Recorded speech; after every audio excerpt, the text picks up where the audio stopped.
дуруд бар шумо дӯстони азиз, мухлисон ва ҳаводорони гузоришҳои телевизиони варзиш. Чуноне ки медонем, аз 11 то 15 август дар қасри теннис ва маҷмӯаи варзишҳои обии шаҳри Душанбе чемпионати минтақавии Осиёи марказӣ оид ба бадминтон миёни ҷавонон баргузор мешавад ва имрӯз рӯзи дуюми мусобиқа аст ки дар он рақобатҳои инфиродӣ ва ҷуфтӣ баргузор мешаванд. дар корти дуюм варзишгари тоҷик Муҳаммад Саид Салимов зидди Ибран Байкен аз Қазоқистон қува меозмояд ва бояд гуфт ки дар корти якум дар рақобатҳои ҷуфтӣ бузургмеҳри Абдулмаҷид бо Муниса Ҷоншоева зидди ҷуфт аз Ӯзбекистон Казбек Махамбетов ва Диана Гарамова аллакай нерӯсанҷии худро оғоз карданд.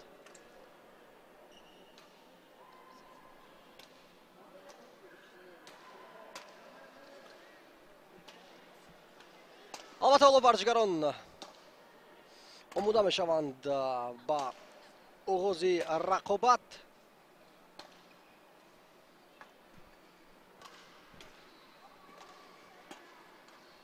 мо албатта умедвор мешавем ки дар бозиҳои имрӯза ва дар рақобатҳое ки варзишгарони тоҷик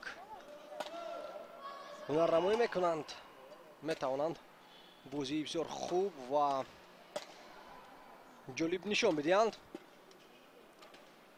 аслан яке аз ҳадафҳои асосии сохта ва мавриди истифода қарор додани қасри теннис ва маҷмӯаи варзишҳои обӣ дар шаҳри Душанбе ин сохтани як иншооти замонавӣ ва муосире аст ки тавонад мусобиқаҳои сатҳи баландтарин ва гуногунро мизбонӣ кунад ва аз лаҳзаҳои нахустини ворид шудан ба ин иншооти варзишӣ албатта эҳсос мешавад сатҳ ва сифати ин маҷмӯа чун ба тамоми талаботҳои ва меъёрҳои ҷаҳонӣ ҷавобгӯ мебошад.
тамрин ва гармшавӣ пеш аз рақобат фурсаташ ба анҷом мерасад. аллакай варзишгарон омодагӣ мебинанд.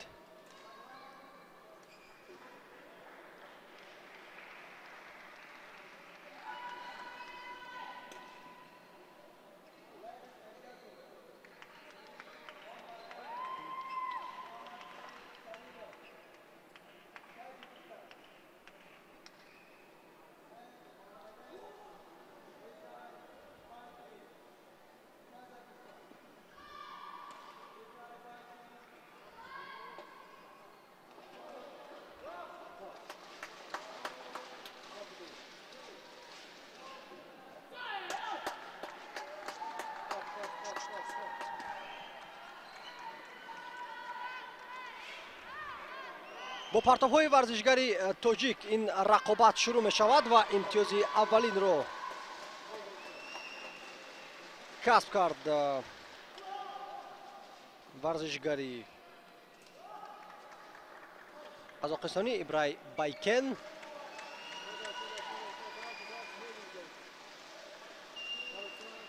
ҳисоб аллакай 2-1 мешавад.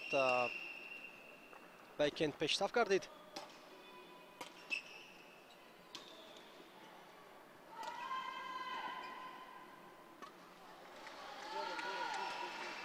хато валанро ирсол менамояд варзишгари мо Муҳаммад Саид Салимов ва пайҳам 3 имтиёзро соҳиб мешавад.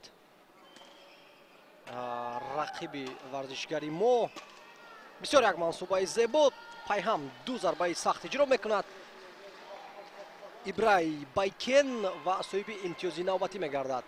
қайд менамояд тамошобинони азиз, барои нафароне ки риштаи бадминтонро он қадар хуб намефаҳманд, як тавзеҳ медиҳем ки рақобат то 2 ғалаба дар геймҳо иборат аст. варзишгаре дар гейм ғолиб дониста мешавад ки 21 хол ба даст биёрад, дар сурате ки варзишгарон то ҳисоби 20-20 баробар раванд. дар он ҳолат яке аз варзишгарон бояд ки соҳиби бартарии 2 хола шавад ё худ 2 имтиёза. ва агарчи дар ин сурат ҳам яке аз варзишгарон тавонад муваффақ бигардад, дар ҳисоби 29-29 нафаре ки соҳиби имтиёзи 30 мешавад, ғолиби рақобат эътироф мегардад. мутаассифона Муҳаммад Саид Салимов ба истиснои имтиёзи аввалинаш дигар комёб гашта натавониста истодааст. Байкен сахт бозӣ кард, аммо дар ин ҷо бисёр хуб ҳунарнамоӣ мекунад. ирсоли дақиқию ба канори корт интизор набуд.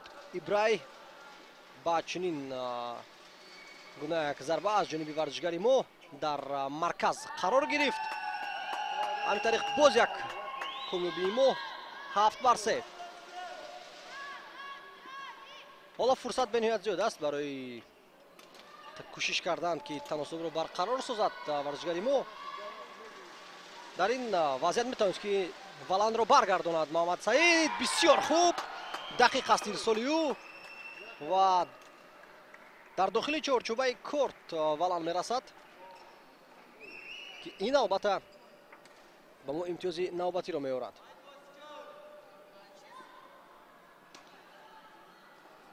аз мавқеи дур зарба иҷро мекунанд варзишгари қазоқистонӣ.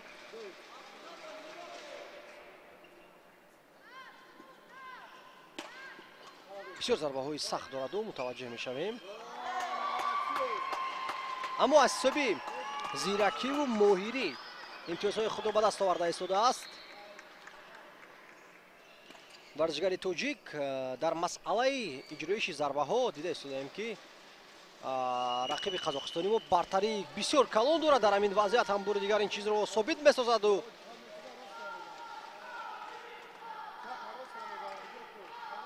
10-5.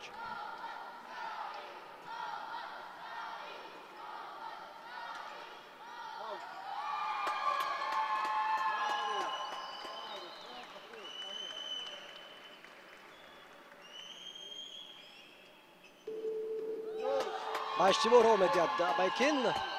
ният дошт ки валанро оҳиста аз болои тур гузаронад, аммо муваффақ нагардид.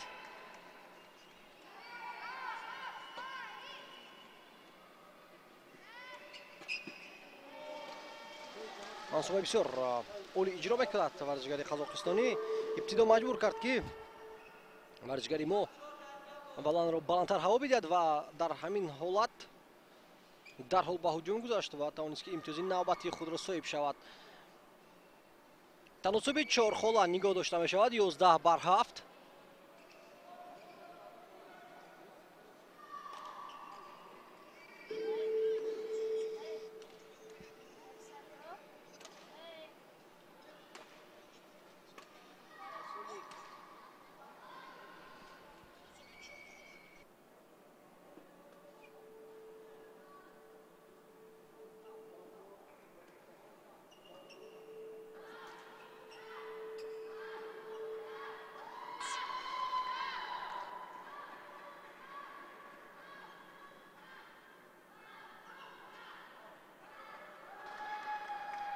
пас аз як танаффуси кӯтоҳ бозӣ идома меёбад.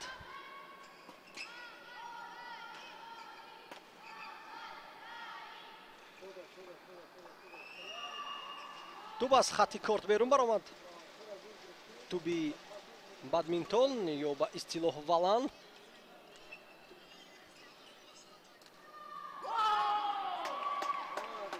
ин дафъа иштибоҳ аз ҷониби варзишгари қазоқистонӣ дида мешавад. Иброй Байкен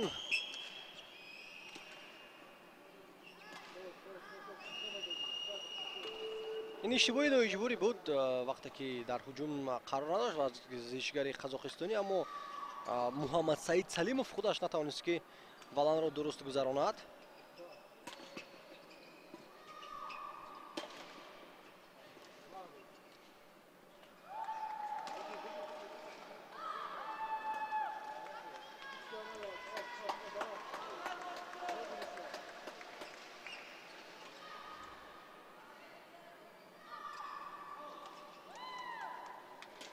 ай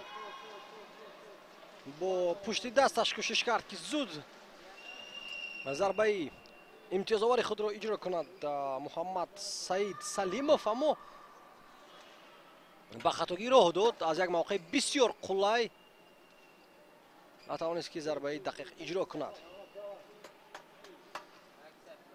бартарии Ибрай Байкен калонтар мешавад акнун ва таносуб меафзояд.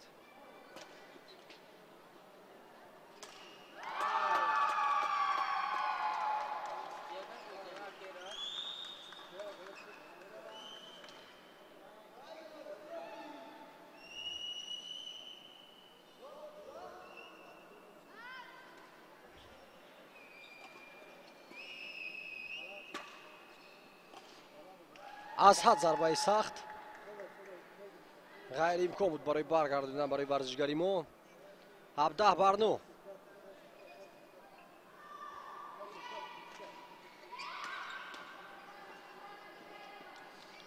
зарбаҳои Байкен аз ҳад бошаст ҳастанд ва дар ҳамон лаҳзае ки Муҳаммад Саид Салимов валанро баланд ҳаво медиҳад, ин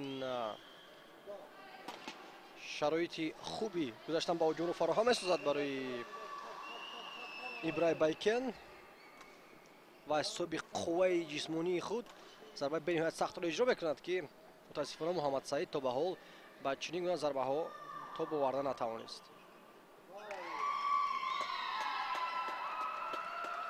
19-10.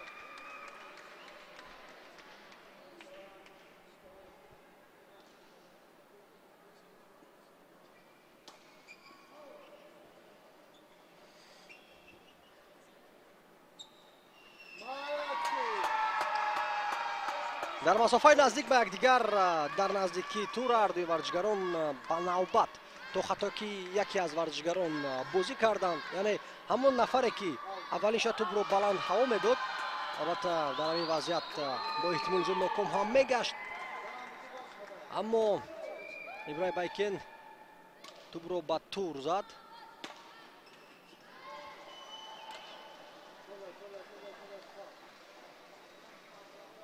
بیست 12 و گیم پوینت، یعنی که امتیازی نوبتی برای ابراهیم بایکن انجامی گیم اول خواهد شد. 20-14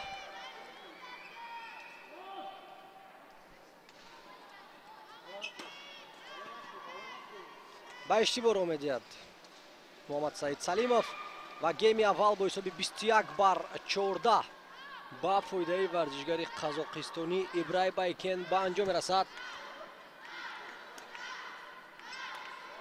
ба ҳар сурат дар гейми дуюм бояд ки хатогиҳои гейми аввалро ба инобат бигирад варзишгари мо ва вобаста ба тактикаи бозии варзишгари қазоқистонӣ рақобатро идома бидиҳад. зеро истодаем ки яке аз паҳлӯҳои бартариноки Ибрай Байкен ин зарбаҳои сахту бошаст аст ки бояд ба онҳо мутобиқ гардад. ана ҳамин гуна зарбаҳо ки дар намудҳои такрории мо дида истодаем.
гейми дуюм оғоз меёбад. хотирасо мешавам ки гейми аввал бо ҳисоби 21-14 ба фоидаи варзишгари қазоқистонӣ Иброй Байкен ба анҷом расид. бо барор шурӯъ мекунад гейми дуюмро варзишгари мо Муҳаммад Саид Салимов. албатта риштаи бадминтон варзиши ҷавон аст дар ҷумҳурии Тоҷикистон ва танҳо чанд сол мешавад ки фаъолона он тарғиб мешаваду ҷавонон ва наврасон ба ин риштаи варзиш ҷалб мегарданд. дар кишварҳои Қазоқистон, Узбекистон, Эрон ин риштаи варзиш таърихи бениҳоят ғанӣ ва калон дорад ки солҳои зиёд аст дар он давлатҳо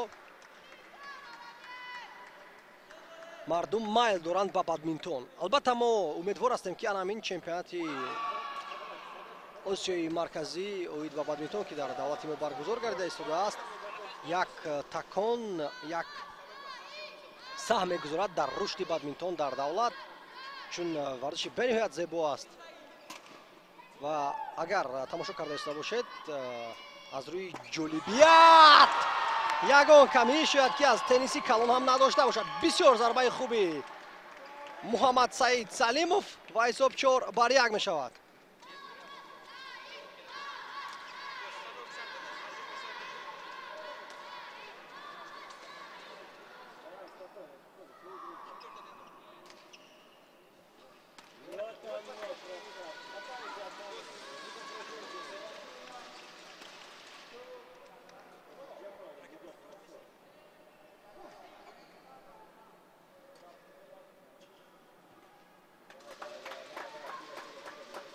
аллакай ба Муҳаммад Саид наздик мешавад рақиби ӯ. ҳисоб 4-3 шуд.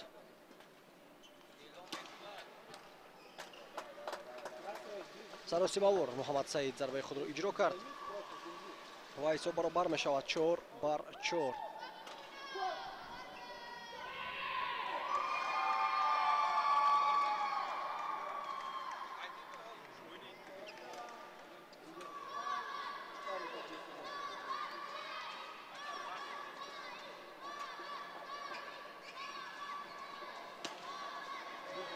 иштибоҳи навбати Муҳаммад Саид. шояд аз ин мавқеъ он қадар ба ӯ зарур нест иҷроиши зарба, чун дар ана ҳамин гейм пайҳам мо хатогиҳоеро дида истодаем.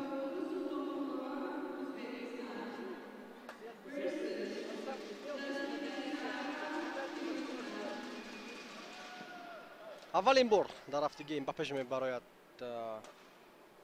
Иброй Байкен.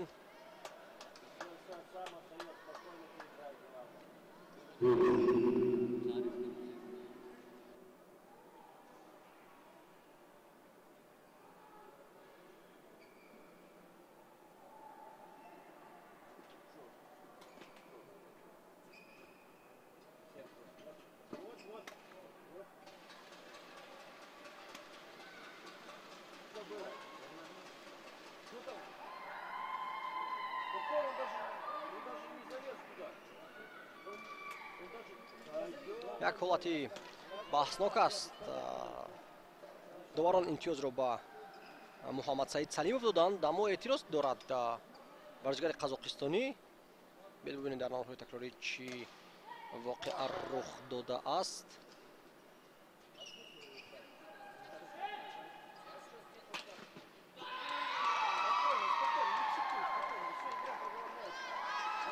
онҷо расиш ба тур буд ҷӯиши зарба. барои ҳамин ҳам имтиёз ба Муҳаммад Саид Салимов дода шуд.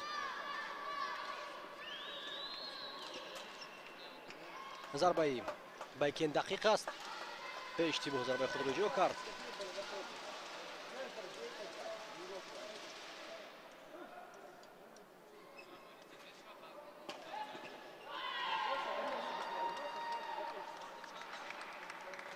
در رشته بدمینتون اگر ما کشورهای جهانی رو بگیم که بهترین و موفق‌ترین هستند، این بیشتر دولت‌های آسیایی جنوب و شرقی است، مانند گونگ کنگ، مانند ویتنام و دولت‌های با اصطلاح آسیان.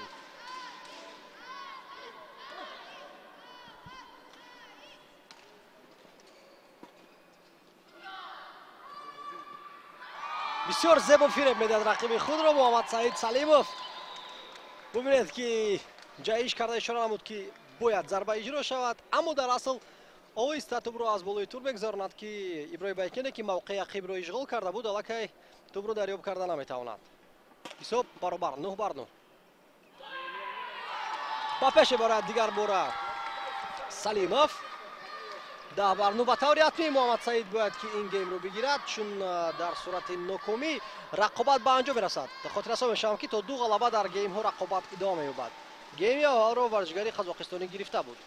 دیده استیم که در گیم دوم البته سلیموف بازی بهتر رو نشون داده است. معلوم است که الکی مطابق گشته ایستاده است با بازیگزاری و سبکی و اسلوبی هنرنمایی ابراهیم بیکن.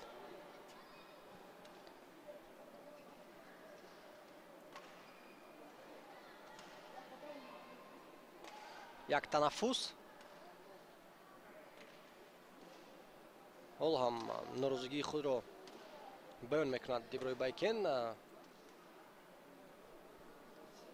با فکر و عقیده او در همون حالتی بحثناکی که امتیاز با سلیموف داده شد، باید که داوران قرار دیگر را میبرآوردند، چون ضمن اجرایش ضربه با تور رکتکه او نرسیده است.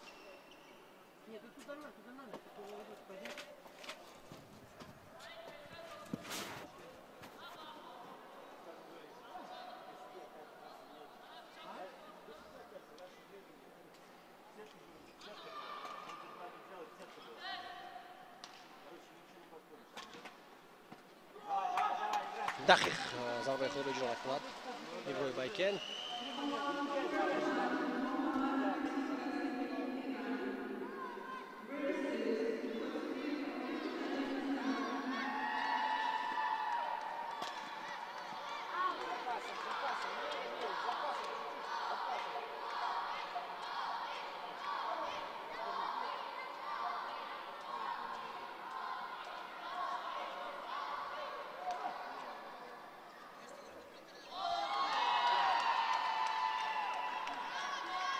سینزده بر 11 باید که این برتری رو تقویت داد.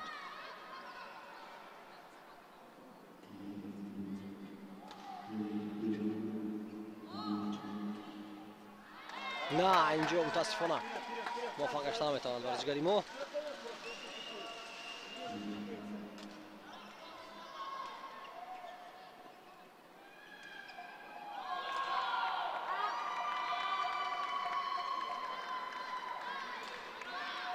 چهارده بر 12 باید که با همین ترتیب امتیاز ستانی محمد سعید دوام یابد تا که در این گیم پیروز شود.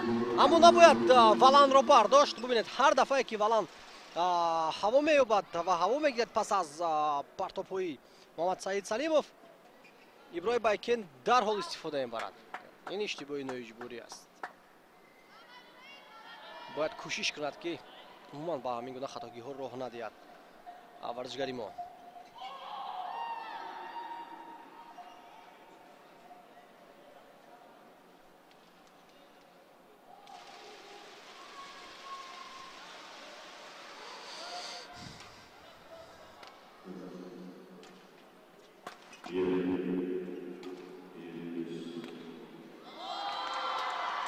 پونزده پس از چند ناکامی ها در حال تناسب رو برقرار کرد محمد سعید. دقیق است البته ورزشکار قزاقستانی انتظار داشت که ولان از خط کورت میبراید و امتیاز با او داده بشود اما ولان پس از پرتابی محمد سعید به نیشابور رفت و دقیقاً در داخل چارچوبه کورت زد 17-15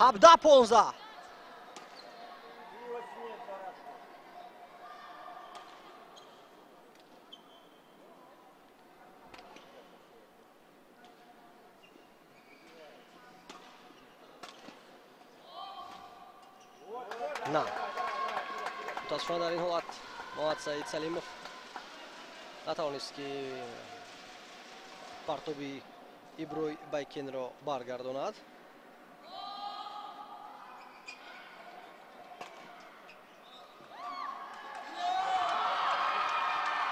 هجده 16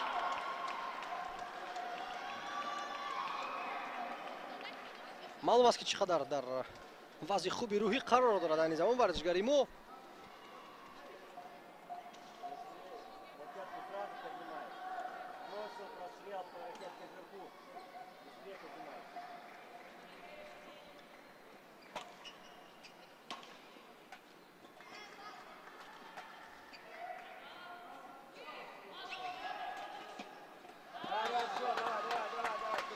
با سلیموف توصیه داشتند که به طرف دستی راستی رقیب با ولان رو هوا ندهد چون در حال ورزشکار قزاقستانی ضربه های سخت و برقاسا اجرا میکند.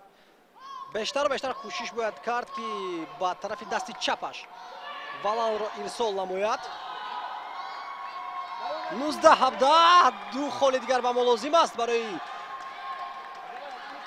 غالب اومدن در این گیم.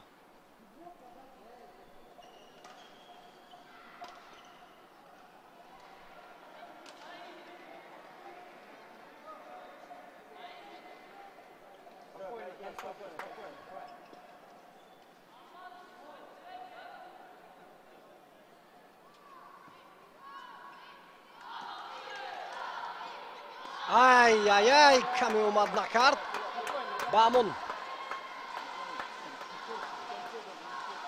کمری بولوی تور ولان میرسد.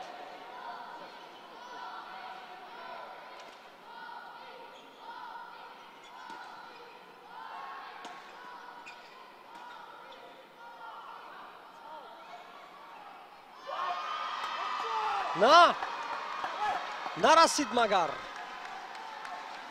بله ولان برآمد از خط.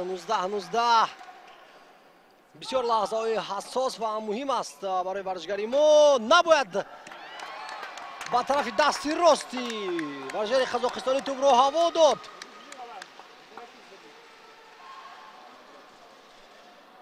بیست 19 بسیار خوفناک است این حساب برای ما چون اگر امتیاز نوبتی رو بگیرد ابراهیم بایکن بازی به انجام میرسد.